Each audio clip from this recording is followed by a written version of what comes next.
Hermanos y hermanas, bienvenidos. Soy Padre Martín Solórzano de los Misioneros Apóstoles de la Palabra. Continuamos con la reflexión y meditación de los Salmos. Salmo 39. Yo me dije, vigilaré mi proceder para no fallar con la lengua. Pondré una mordaza a mi boca mientras el malvado esté frente a mí. Guardé silencio resignado, me contuve inútilmente, pero mi herida empeoró. El corazón me ardía por dentro, pensándolo me requemaba hasta que solté la lengua. Indícame, Señor, mi fin y cuál es la medida de mis años, que comprenda lo caduco que soy. Me concediste unos palmos de vida. Mis días son como nada ante ti. El hombre no dura más que un soplo. El hombre se pasea como un fantasma, por un soplo se afana, atesora sin saber para quién. Entonces, Señor, ¿qué aguardo? Mi esperanza está en ti. De todas mis iniquidades líbrame, no me hagas la burla del necio. Enmudezco, no abro la boca, que eres tú quien lo ha hecho. Aparta de mí tu golpe, por el ímpetu de tu mano me consumo. Castigando la culpa, educas al hombre y roes como polilla sus tesoros. El hombre no es más que un soplo. Escucha mi súplica, Señor, atiende mi grito. No seas sordo a mis lágrimas, pues yo soy un huésped tuyo, forastero como todos mis padres. No te fijes en mí, dame respiro antes de que marche para no ser. Gloria al Padre y al Hijo y al Espíritu Santo, como era en el principio, ahora y siempre, por los siglos de los siglos. Amén. Composición del Salmo 39. El género. Este Salmo 39 es una composición, tiene algunos elementos de súplica, tiene también algunos elementos sapienciales, pero la base esencial es penitencial. El salmista ha hecho un propósito de no fallar, de no faltar, pero no lo ha logrado. Ha sido vencido y entonces experimenta el dolor, experimenta la dificultad y lo interpreta como un castigo, como una corrección de parte de Dios por su iniquidad, por su pecado.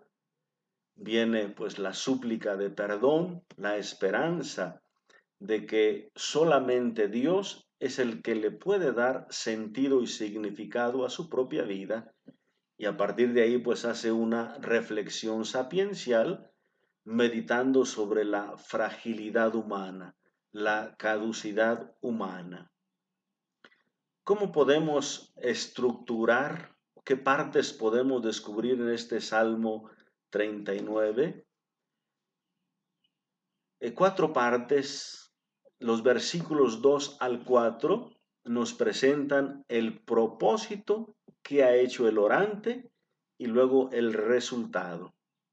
Los versículos 5 al 7 es una parte sapiencial donde esa experiencia de haber fallado le hace meditar al salmista en su fragilidad, que es solamente un soplo en esta vida. Los versículos 8 al 12 son otra parte sapiencial de qué le queda hacer al hombre ante esta situación frágil. ¿Cuál será la suerte del hombre que puede esperar ante esta situación? Y luego los versículos 13 y 14, pues son una súplica final pidiendo la salvación, pidiendo la protección de Dios. Tenemos aquí en cuanto a los recursos literarios que se utilizan, pues hay una especie de monólogo donde el salmista hace una reflexión interna, habla él consigo mismo, y luego también hay mucha intensidad, mucha emoción en la expresión de sus sentimientos, de sus reflexiones. Comentario al Salmo. Primera parte, versículos 2 al 4, el propósito y el resultado. Versículo 2. Yo me dije, vigilaré mi proceder para no fallar con la lengua. Pondré una mordaza a mi boca mientras el malvado esté frente a mí. Aquí se presenta un propósito que ha hecho en su vida el orante.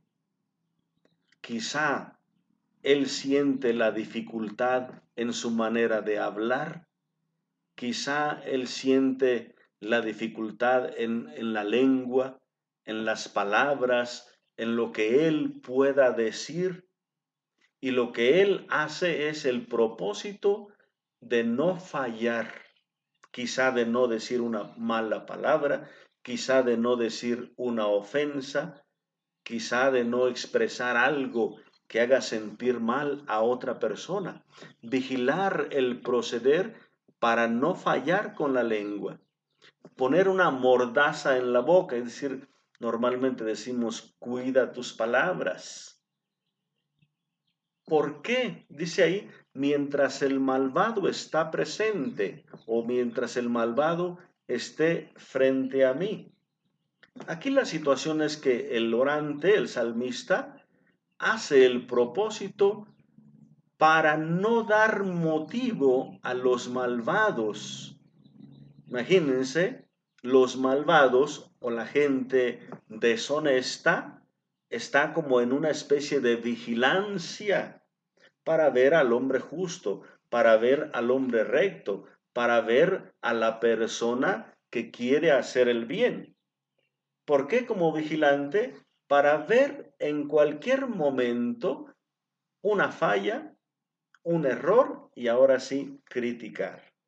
A ver, ese que se dice que es bueno, ese que quiere hacer el bien, ese que reza tanto, ese que miren lo que hizo.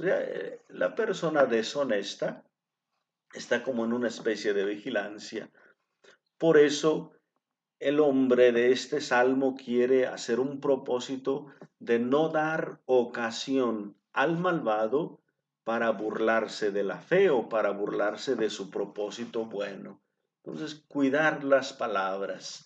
Verso 3, guardé silencio, resignado. Me contuve, pero dice inútilmente, mi herida empeoró. Él logró llevar a cabo el propósito de no callar, de no hablar, quizá por un tiempo. Él reprimió el enojo, reprimió las palabras que querían decir o posiblemente decirle al malvado sus errores o posiblemente hacer una reclamación de alguna cosa, no se sabe lo que haya sido, pero dice, mi herida empeoró. O sea, quizá le habían hecho una ofensa y él trató de no responder, se sintió herido y quería no responder, pero esa herida se hizo más grave, el dolor se hizo más fuerte, mi herida empeoró. Independientemente de lo que haya sucedido con él, no le resultó del todo el silencio. Sintió más dolor y no se pudo contener. Su herida empeoró. Verso 4, el corazón me ardía por dentro, pensándolo me requemaba hasta que solté la lengua. Es decir, no logró completamente el propósito. Quizá se quejó, quizá agredió al culpable, quizá agredió a aquel que le ofendía, no sabemos qué haya sucedido, pero el orante dice, hice un propósito de no ofender, de no faltar con mi lengua, con mis palabras, pero era algo que no pude contener y al final solté la lengua. Hay muchos propósitos semejantes en este sentido en la lectura de oración, la lectura también sapiencial. Por ejemplo, el Salmo 22-27 dice, ¿quién pusiera un centinela en mi boca y un cerrojo de prudencia en mis labios para no caer por su causa, para que no me pierda en la lengua?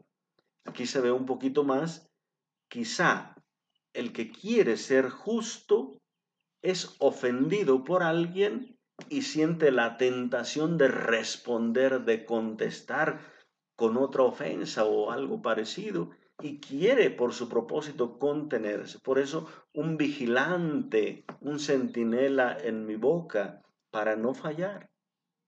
Eclesiástico 19:16. Hay quien resbala sin querer. ¿Quién no ha fallado con la lengua? Santiago, el apóstol, también hace alguna reflexión especial que pues la lengua es uno de las partes del cuerpo, de los miembros del cuerpo, pues más difíciles de dominar. Nuestras palabras, es decir, normalmente juzgan, ofenden, responden, critican tantas cosas. Y bueno, pues el salmista no logró siempre el propósito y se dio cuenta de su falla. Viene en la segunda parte pues una reflexión sapiencial a consecuencia de esto. 5 al 7. Indícame, Señor, mi fin y cuál es la medida de mis años, que comprenda lo caduco que soy. Aquí empieza una reflexión sapiencial, donde el orante va a descubrir su fragilidad y esta fragilidad humana le va a hacer meditar en pues los pocos años de vida, eh, esta fugacidad de la vida humana, la medida de los años, cómo adquirir sabiduría para los pocos años de vida que tenemos, saber vivirlos adecuadamente. Versículo 6, me concediste unos palmos de vida, mis días son nada ante ti. Versículo, el hombre no dura más que un soplo. Versículo 7, el hombre se pasea como un fantasma, por un soplo se afana, atesora sin saber para quién. En todas estas palabras, saber la medida de los años. ¿Qué es lo que reflexiona? Soy caduco, me has concedido unos palmos de vida. Palmos de vida es normalmente lo que uno agarra con los dedos, con la palma, pues es poco. Entonces es poco. Mis días son nada ante ti. El hombre no dura más que un soplo. El hombre se pasea como un fantasma, es decir, no tiene solidez, es muy frágil. El fantasma se refiere como a una ilusión, a algo que vemos aparentemente. Un soplo, por un soplo se afana. Entonces, toda esta reflexión le viene de su fragilidad.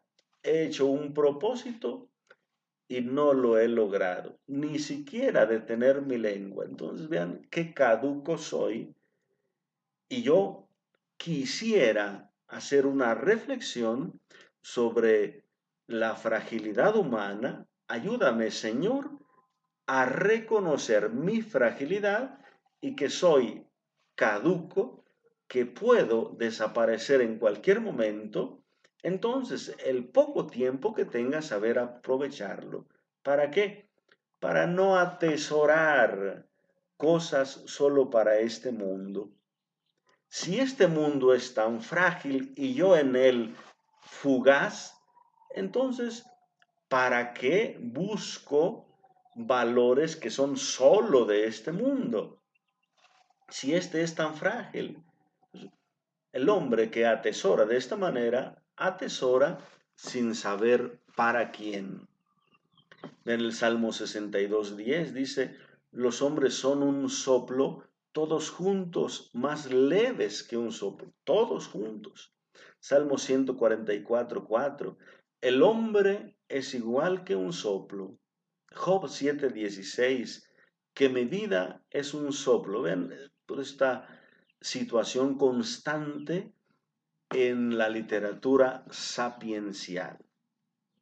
Ahora, cuando se reflexiona en el pecado, en el error, en la falta que ha cometido el orante, con una ofensa, con una palabra o con lo que sea, dice que faltó con su lengua, no quiere decir que la fragilidad humana venga del pecado. No, no, no, no. La fragilidad humana ya la tenemos de por sí. Nuestros días, pues, son un soplo. ¿Qué pasa entonces con el pecado? Nos hace tomar conciencia de esa fragilidad y posiblemente, pues, nos ayuda a ver de manera un poco más pesada, más grave esa fragilidad. Por lo menos el pecado o la falta que cometemos nos ayuda a reflexionar en esa caducidad. Bueno, tenemos tan pocos días en esta vida y que los estemos gastando en hacer daño, que los estemos gastando en ofensas, en críticas, en tantas cosas. Entonces de ahí viene esa reflexión sapiencial. Versos 8 al 12, otra reflexión sapiencial, precisamente, o más bien en torno a lo que podemos esperar. Ya tomamos conciencia de nuestra fragilidad. Ya esa meditación de nuestro pecado y de nuestra fragilidad nos ha hecho meditar. Ahora, ¿cuál es nuestra esperanza? ¿Qué aguardamos? ¿Qué nos espera? Versos 8 al 12. Versículo 8. Entonces, Señor, ¿qué aguardo? Mi esperanza está en ti. De todas mis iniquidades, líbrame, no me hagas la burla del necio. Aquí viene una parte de súplica y también una parte sapiencial. Ya que soy caduco, ya que soy frágil y me he equivocado o he faltado con la lengua, ¿qué puedo esperar? No puedo esperar en mí, no puedo esperar en lo que yo como persona pudiera representar por mi caducidad. La única esperanza que tengo es en Dios. Mi esperanza está en Dios.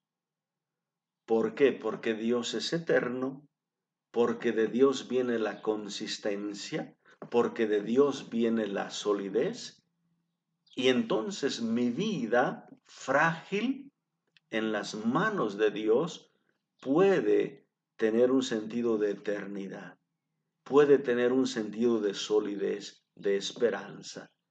Entonces mi vida no se va a ir en esa fugacidad, sino que Dios le puede dar consistencia. ¿Qué aguardo? Pues a Dios, confío en Dios. Y ahí viene la súplica, Señor, líbrame de mis iniquidades, líbrame de mis pecados, que estos no me lleven a la muerte. Entonces espero, pongo en Dios mi recompensa. Recompensa no por el bien, sino recompensa por el perdón que Dios me puede conceder. Versículo 10. Enmudezco, no abro la boca, que eres tú quien lo ha hecho.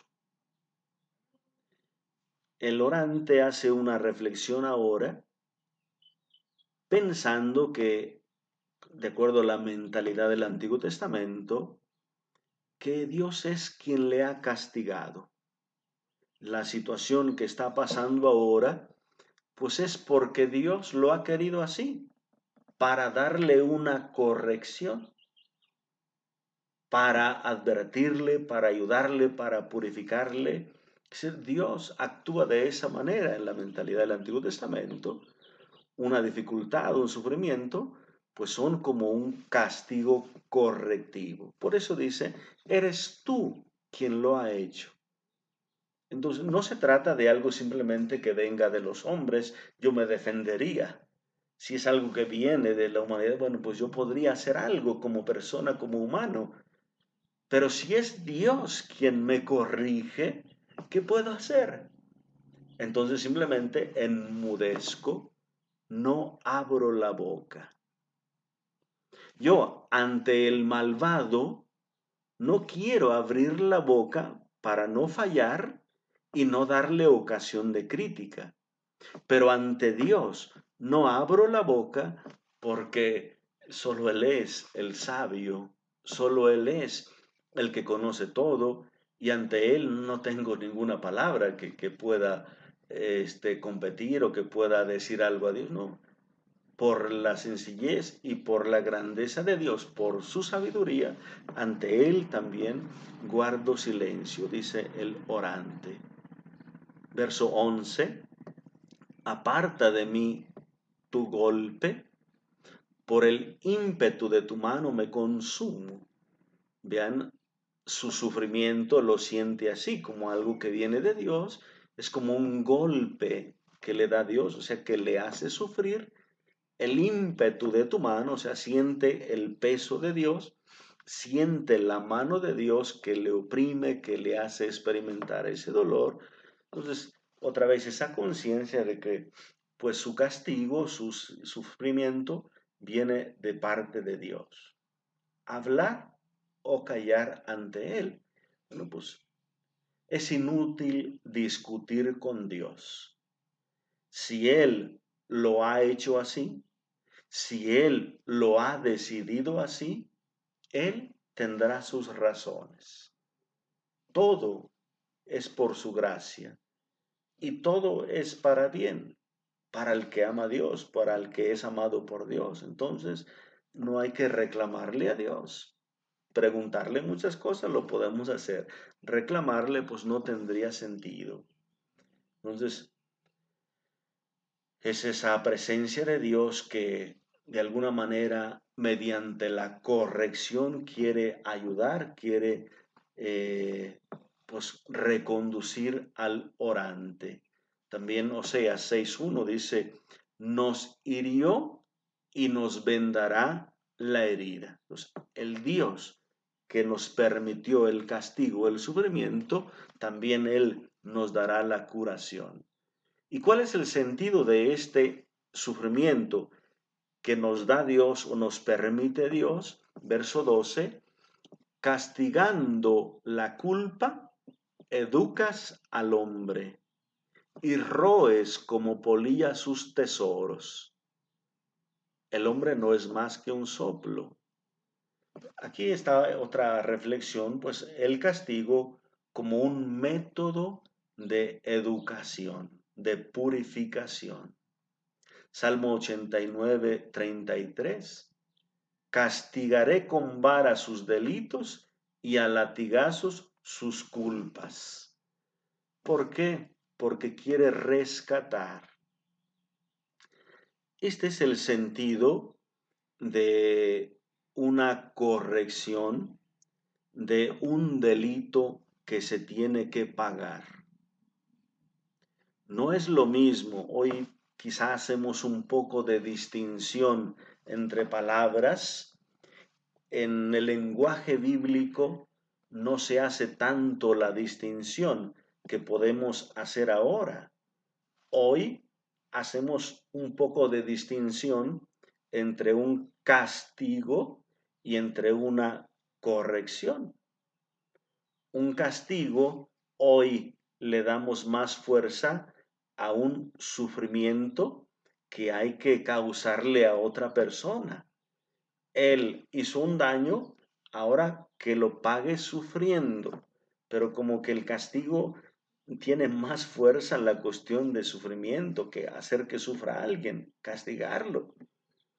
La corrección tiene el énfasis en rescatar, en salvar, en corregir a alguien. Entonces, pero en la Biblia está junto este aspecto. Castigando la culpa educas al hombre, o sea, lo rescatas de hacerse malo, lo rescatas de que siga cometiendo lo mismo. Imagínense, una persona comete un delito y no le hacen pagar o no tiene ninguna consecuencia, pues llega a acostumbrarse, no pasa nada. Entonces lo podemos seguir haciendo. Entonces, tiene que entender que sí hay consecuencias de las obras. Y aparte, pues que Dios nos ama tanto que mediante el dolor o el sufrimiento nos quiere rescatar, nos quiere restituir la paz, la tranquilidad. Si ofendemos a una persona, pues ya se rompió una comunión. Entonces yo necesito experimentar el dolor por esa ofensa que le hice. Necesito practicar la humildad para acercarme a la persona y pedirle perdón. Y quizá hacer alguna obra de bien para él. Quizá hacer algo que me cueste trabajo para hacerle bien, ya que y restituirle de alguna manera en lo que le hice daño, ven. Y ese sacrificio que hice en la humildad, en el dolor que experimenté y en la obra, me restituyen la comunión, ¿ya? Me rescatan, me salvan. Este es el sentido del castigo que se maneja en la Biblia, en los Salmos, y que se atribuye a Dios. Que Dios, castigando o permitiendo un dolor o lo que sea a la persona, quiere educar, quiere rescatar, quiere salvar a la persona. Versos 13, 14, súplica personal. Escucha mi súplica, Señor, atiende a mi grito. No seas sordo a mis lágrimas, pues yo soy huésped tuyo, forastero como todos mis padres.